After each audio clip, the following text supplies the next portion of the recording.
Assalamualaikum warahmatullahi wabarakatuh. Baik, kita lanjutkan lagi pada pekan keempat ini ya.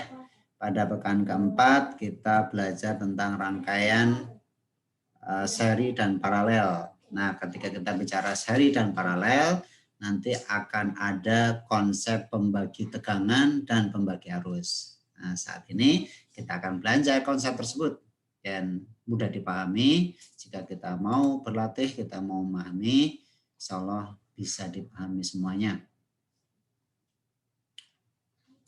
Oke, kita mulai konsep pembagi tegangan dulu ya. Pembagi tegangan, pembagi arus, dan terakhir nanti kita akan belajar konsep konversi Y delta. Nah, tapi sebelum dimulai, sebagaimana biasa, setelah belajar materi ini, diharapkan Anda bisa menguasai 3 hal. 1, mengerti tentang konsep pembagi tegangan pada rangkaian seri. Jadi, pembagian tegangan itu terjadi pada rangkaian seri ya. Untuk arusnya itu sama pada rangkaian seri. Dan yang kedua, mengerti konsep pembagi arus pada rangkaian paralel. Kalau paralel, tegangannya sama, arusnya yang dibagi. Dan yang ketiga, setelah itu kita akan main-main dengan rangkaian Y delta. Ini rangkaian yang bukan seri, bukan paralel. Maka untuk materi yang ketiga ini diharapkan Anda nanti setelah itu bisa mengkonversi rangkaian delta menjadi Y atau Y menjadi delta. Baik, kita mulai dari sini ya. Kita mulai dari sini. Ini rangkaian apa nih? Rangkaian resistor seri. R1 dan R2 ini tersusun seri karena arusnya akan lewat satu jalan saja. Ini arusnya akan lewat satu jalan, tidak bercabang. Maka ini disebut rangkaian seri. Nah, ketika arus ini melewati R1 akan ada V1. Ketika arus ini melewati R2 akan ada V2. Nah, inilah yang disebut dengan pembagi arus, pembagi tegangan. Tegangan pada sumber V, ya, sumber V ini akan terbagi dua, menjadi V1 untuk R1, menjadi V2 untuk R2. Oke. Nah, sebagaimana kita ketahui, kita sudah mengenal hukum Ohm bahwa V1 yaitu tegangan pada R1 adalah I kali R1. Demikian juga V2. V2 adalah I kali R2. Gitu kan? Nah, maka kalau kita keluarkan I-nya, ya, I, ya, kemarin di video sebelum ini sudah kita tuliskan bahwa I adalah V per R total. Dalam hal ini R totalnya adalah R1 plus R2 karena seri ya. Oke. Nah, kemudian kita masukkan atau kita hitung berapakah bagian V1, berapa bagian V2. V1 lihat, V1 adalah I kali R1. I-nya apa? I-nya V per R1 plus R2. Maka V1 diperoleh, ya. Ini masukkan ke sini dikali dengan I. Ya, I-nya apa? I-nya V per R1 plus R2 kali R1 ya, kali R1. Oke. Kemudian untuk V2 juga demikian. I kali R2. Ini R2-nya, I-nya adalah V per R1 plus R2. Dapatlah V2 seperti ini. Jadi inilah pembagian arus, pembagian tegangan, pembagian tegangan. Karena pada seri arusnya sama, tegangannya terbagi. Tegangan di resistor 1 namanya V1, nilainya adalah R1 per R1 plus R2 kali V totalnya, V awalnya. Kemudian V2-nya yaitu tegangan di resistor 2 adalah R2 per R1 plus R2 kali V.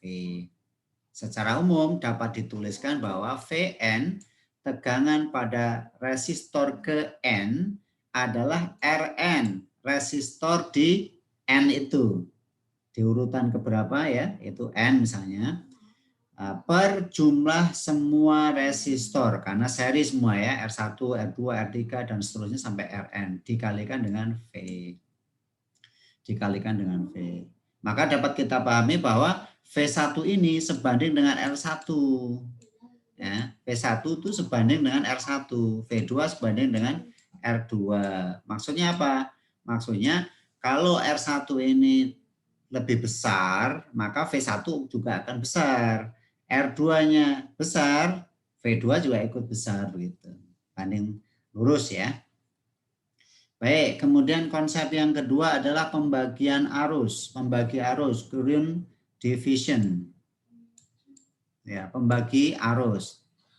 Apa maksudnya nih? Ini ada rangkaian R1 dan R2 ini tersusun paralel ya. Paralel I yang masuk di sini I, kemudian dia terbagi dua. Ke bawah bagian kiri ini I1, kemudian ke bawah lagi di sini I2. Ya. Maka diperoleh I sama dengan I1 plus I2. Nah, ketika I melewati R timbul V. Inilah V-nya. Di R1 ada I1 kali R1. Di R2 ada I2 kali R2. Sementara V-nya sama karena ujungnya sama ini. Ya, ujung lewat sini, lewat sini, lewat sini, paralel kan? V-nya sama. Ya. Oke, dari sini diperoleh I1. I1 adalah V per R1. Dari sini diperoleh I2. I2 adalah V per R2. Oke. Kemudian V totalnya ini adalah I kali R ekivalen. R ekivalen adalah penjumlahan 2R ini, bukan penjumlahan ya, pengganti dari R1 dan R2 yang disusun paralel. Ya. Maka diperolehlah bahwa R ekivalennya sebagaimana sudah kita pelajari sebelumnya adalah perkalian keduanya dibagi jumlah keduanya. Dikalikan I ketemulah V. Ya. Maka kita bisa lihat bahwa I1 yang asalnya adalah V per R1 sekarang V-nya diganti. V-nya diganti ini nih V. Ya, masukkan ke sini dikali dengan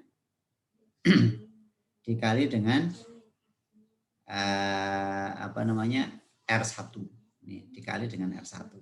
Ini kalau dikali dengan R1 ya dikali dengan R1 maka saling menghilangkan. Apanya saling menghilangkan? Oke, ini kan R ekivalen nih, R ekivalen ya kan? Kemudian I1 adalah V per R1. V per R1 dalam hal ini I1 adalah apa itu R1 kali R2 oke dibagi R1 tambah R2. Nah, ini dikali dengan dibagi dengan R1. Dibagi R1. Oke, dikali dengan I. Nah, ini R-nya hilang kan? R1 dengan R1 dicoret. Ya, R1 dengan R1 dicoret sehingga di atas tinggal R2. Bawahnya R1 plus R2. Oke. Demikian juga dengan I2. Dibagi dengan R2 kan? Dibagi dengan R2 maka hilang R2-nya tinggal R1. Bawahnya sama R1 plus R2. Ya. Maka secara umum dapat dituliskan bahwa arus pada resistor ke N adalah V dibagi Rn. Ini asalnya sesuai hukum Ohm. Ya. Tapi bisa ditulis kemudian menjadi I kali R ekivalen dibagi R ke N. R ke N. Ya, ya jadi demikian konsep pembagi arus. Pembagian arus terjadi pada rangkaian paralel. Arusnya bercabang. Ada sebagian lewat cabang 1, sebagian lagi lewat cabang 2. Namun ada catatan nih. Ada catatan. Kalau R-nya besar, arus yang lewat kecil. Ya, jadi arus yang lebih besar melewati resistor yang lebih kecil. Kenapa? Ya namanya juga arus itu lewat kan. Kalau hambatannya besar maka dia enggan lewat, jadi dia kecil. Tapi kalau hambatannya kecil, arus yang lewat besar. Nah dalam case ini ada dua keadaan ekstrim. Keadaan ekstrim yang pertama ini dihubung singkat. R2-nya dinolkan. R2-nya dinolkan ini namanya hubung singkat. Nah, ketika hubung singkat, maka arus I full lewat kanan. Dia nggak mau lewat sini karena di sini ada hambatannya, ini nggak ada hambatannya. Gitu. Kemudian ekstrim yang kedua, rangkaiannya dibuka, open circuit dibuka.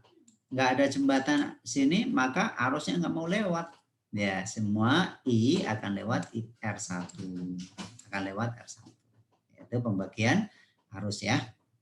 Oke.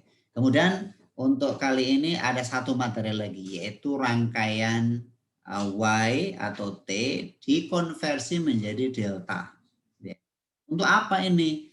Jadi kalau tadi ada seri paralel jelas. Kalau seri tegangannya berbagi, kalau paralel arusnya berbagi. Nah, kadang-kadang kita menemukan ada rangkaian ini tidak seri, tidak paralel. Tidak seri, tidak paralel. Apa itu? Kemungkinannya ada 4. Ya, 2 sih sebenarnya. Tapi ini sama ya. Ini sama, ini bentuknya Y, Y. Y. Ini bentuknya ada T, tapi ini sama. Dia itu bintang. Jadi ada 3 hambatan terhubung pada satu titik. Ini pergi kemana-mana dan nggak ketemu gitu, nggak ketemu. Ini sama kan? R1, R2, R3 ini nggak ketemu, hanya ketemu di satu ujungnya saja. Oke. Kemudian sisi lain ada yang delta. Delta itu bentuknya segini. Ini segitiga. Segitiga ini juga walaupun bentuknya pi, tapi dia delta juga. Nah, kadang-kadang kita ketemu rangkaian ini nggak seri, nggak paralel, tapi pasti ada satu delta atau star. Maka yang kita lakukan adalah mengubah delta menjadi star atau star menjadi delta sehingga rangkaiannya bisa sederhana, bisa seri, bisa paralel seperti biasa. Nah, setelah itu baru kita bisa lakukan. Oke, secara umum begini. Ini rangkumannya aja ya. Ada Y itu yang Y nih. Y ada R1, R2, R3. Dia membentuk Y dengan titik pusat N. Kemudian pasangannya adalah rangkaian delta. RB, ini ada RA, ada RC. Oke, sekarang kita ubah terlebih dahulu dari delta menjadi star.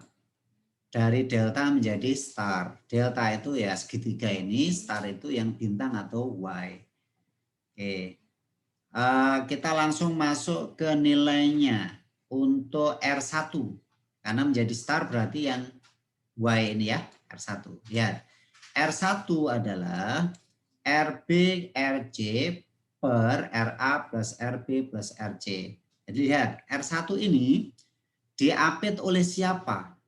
R1 ternyata diapit oleh ini RB dan RC.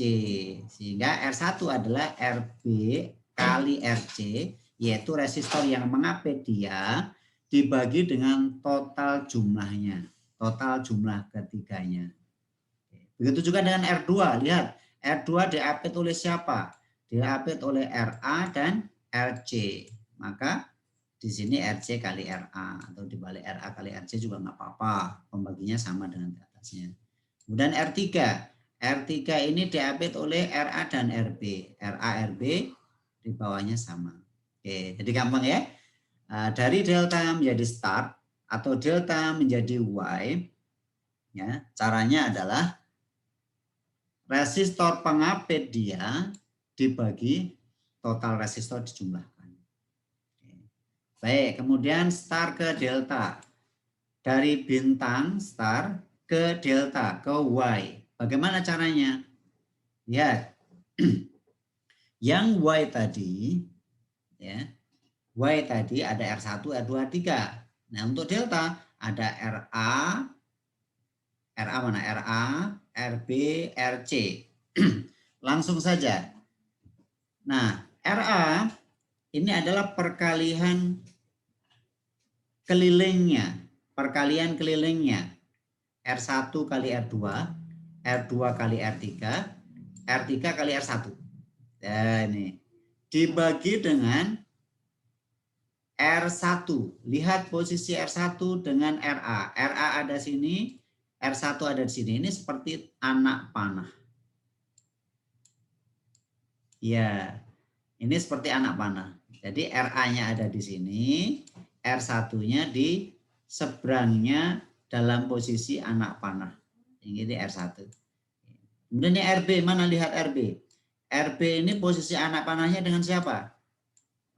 Dengan R2, maka pembaginya R2, atasnya sama. Kemudian RC, RC ada di sini, posisinya anak panah dengan R3, pembaginya R3, gitu ya. Jadi mudah diingat-ingat.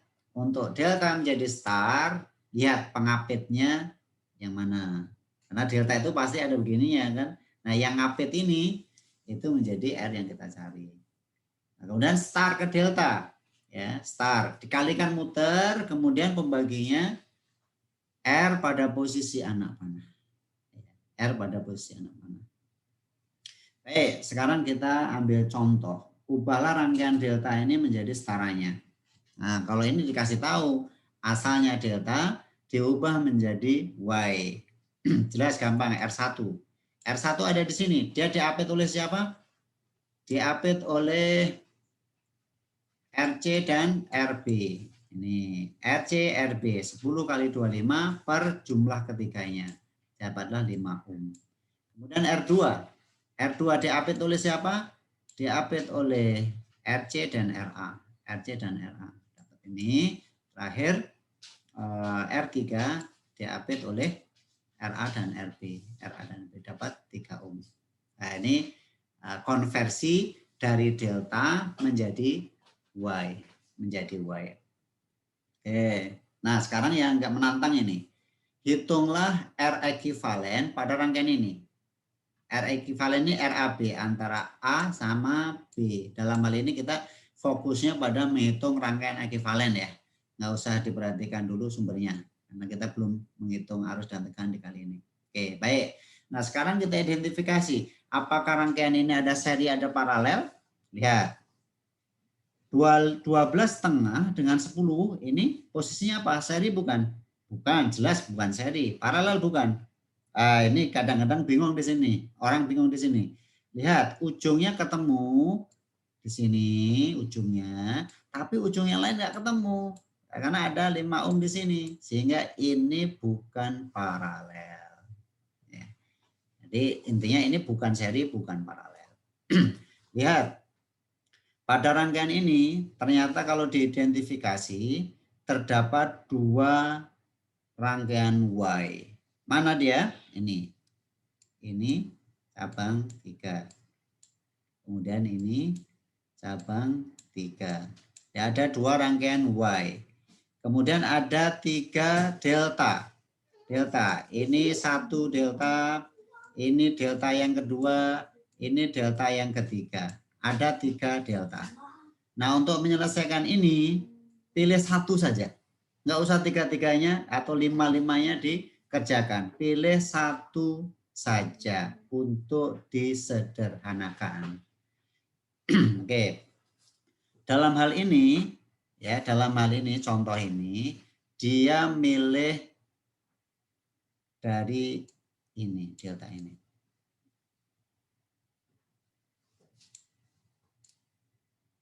Ya, oke. Dari bintang star yang ini ya, Y yang 5, 10, 20 ini kan membentuk Y. Ini diubah menjadi segitiga. Ini segitiga sini 1, segitiga 2, segitiga sisi 1, sisi 2, sisi 3. Oke. Posisi ini ditempati oleh RA. Di sini nih RA. Oke, RA. RA ini pada posisi anak panahnya dengan 10. Dengan 10 ya, dengan 10. RA dengan 10. Oke, di atasnya dikalikan semua muter. Muter 10 kali 20. 20 kali 5, 5 kali 10 muter, pembaginya 10, dapatlah 35. Ya, dapat 35 ini. Kemudian yang sisi sini, kalau kita lihat anak panahnya dapat dengan 20, bagi 20, maka dapatlah 17,5. Terakhir sisi sini, ya sisi sini anak panahnya kemana nih? Anak panahnya ke 5, dibagi 5, dapat 70. Oke. Nah ini yang sudah dikonversi ini, yang sudah diubah ini jadi hilang dia. Jadi hilang, jadi jangan ditulis lagi, hilang. Sementara yang lain tetap, ini 12,5, ini 15, tetap kan? Yang 30 tetap. Nah yang tengah tadi, yang tadinya bintang, yang tadinya Y ini diubah menjadi delta. Nilai-nilainya sudah dihitung, ini 17,5, ini 70, ini 35. Oke. Nah kalau sudah begini kan nampak nih, mana seri, mana paralel. Ini ujung ketemu di sini, ujung ketemu di sini. Maka ini adalah paralel. Ini paralel. Paralel antara 70 dan 20 dapatlah 21. Kemudian ini di sini ketemu, di sini ketemu. Maka 12,5 dan 17,5 ini paralel, ketemulah 7,292. Kemudian 35 dan 15 ini ketemu ujung, bawah ketemu ujung. Maka ini juga paralel. Dihitung ketemu 10,5. Ya, 10,5. Nah, rangkaiannya jadi sederhana sekali. Ini dengan ini seri, tambahkan setelah itu paralelkan dengan 21. Ketemulah R ekuivalennya, R penggantinya. Oke, baik.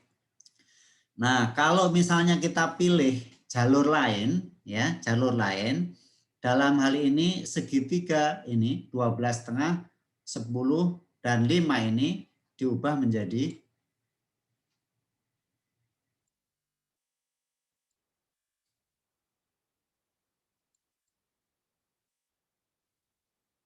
sini. Ya, diubah menjadi ini ya. ini karena nggak ada resistor di sini ya nggak bisa ke sini. Ini sama. Ini satu jalur. Ini satu jalur. Oke. Setelah kita ubah, dihitung dengan rumus tadi, ya. Misalnya yang atas ini di AP tulis siapa? 12,5 dan 10. 12,5 dan 10. Pembaginya dijumlahkan mereka semua jadi 454 ini. Oke, kemudian ini dihitung dapat ini dihitung dapat ini. Ya, oke. Jadi ini hilang, ini hilang, ini hilang. Sementara yang ini sambung dengan hasilnya. Sambung, ini dengan ini sambung. Oke. Setelah seperti ini kita sudah tahu nih rangkaiannya menjadi sederhana. Ini ke sini seri, ini ke sini seri. Ya, seri. Baik, setelah seri dan seri digabungkan jadi paralel. Hasil paralelnya diseri dengan ini, hasil serinya diparalel dengan ini. Sudah selesai, ya, selesai. Jadi cukup satu formasi yang diubah. Walaupun tadi ada 5 formasi, cukup satu formasi diubah, sudah selesai. Oke, untuk menutup minggu keempat ini ada tugas 4 ya. Bagian 1 sudah ada di video sebelumnya. Ini bagian 2-nya. Kerjakan problem 251. 251 itu ada 2 soal, soal A, soal B. Soal A untuk NIM ganjil, soal B untuk NIM genap. Oke, demikian yang kita bahas pada pertemuan minggu keempat ini ya. Nah, jadi kita sudah cukup banyak mengenal ada hukum dasar, hukum Kirchhoff, kemudian rangkaian seri paralel, dan sekarang konversi Y delta. Silakan dikerjakan tugasnya, dikumpulkan sebagaimana yang sudah disepakati di awal. Assalamualaikum warahmatullahi wabarakatuh.